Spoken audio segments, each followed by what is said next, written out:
To operate across the globe, modern militaries need secure locations to refuel, resupply, and run maintenance. For a nation like India, which relies on a strategy of multi-alignment, securing these logistical hubs involves negotiating with several global powers at once. A standard benchmark for this is the LEMOA Pact between India and the United States.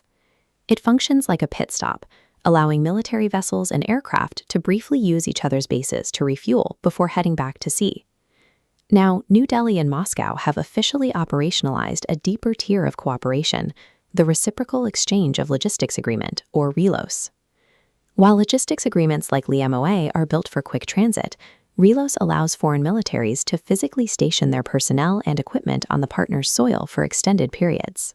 This arrangement allows the two nations to exchange supplies without using the global financial system and gives the Indian Navy direct physical access to the highly contested waters of the Arctic Circle.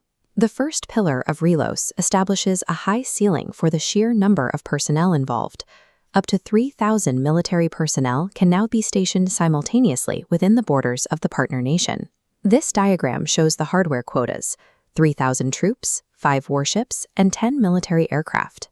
Instead of brief transit windows, these deployments are authorized for a 5-year window, remaining active during both peacetime and conflict. Having thousands of troops embedded on site for years reduces the need to fly soldiers back and forth for joint exercises, allowing the two militaries to maintain constant interoperability.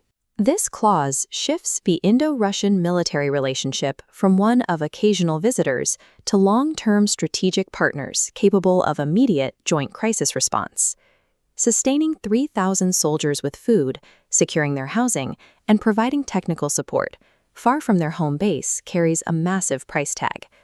Normally, these costs are settled through international banking transfers.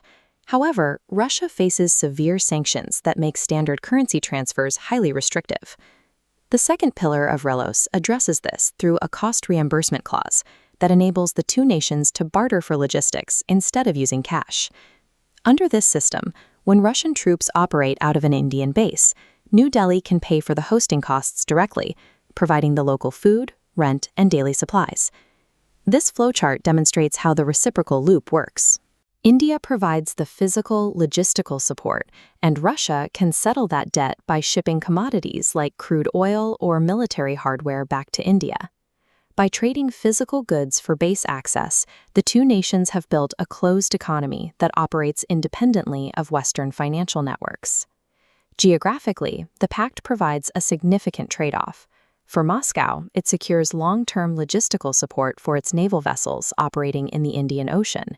In return, New Delhi gains access to massive Russian naval infrastructure in the far north, specifically targeting the ports in Murmansk and Severomorsk.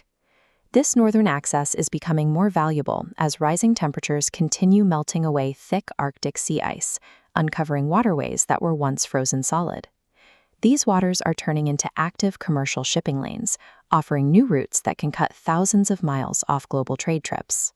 India, a nation from the global south with no direct northern coastline, now maintains a consistent logistical presence in this emerging frontier. While the agreement is built on logistics, its primary outcome is a shift in strategic reach, extending the Indian Navy's operational capacity from its regional ocean straight into the Arctic. The combined effect of these three pillars moves the two nations from occasional military meetups to highly integrated multi-year operations. The operationalization of this pact proves that despite pressure from Western allies, Russia remains India's most relied-upon defense partner. This chart highlights the data driving that relationship, showing that Russia still accounts for 36% of all Indian arms imports. For the United States, this partnership signals that India will maintain its multi-alignment policy, keeping deep ties with Washington while continuing to integrate its military with Moscow. RELOS secures India's reach across multiple oceans, insulates its military cooperation from the global banking system, and secures New Delhi a direct role in the shifting geopolitics of the thawing Arctic.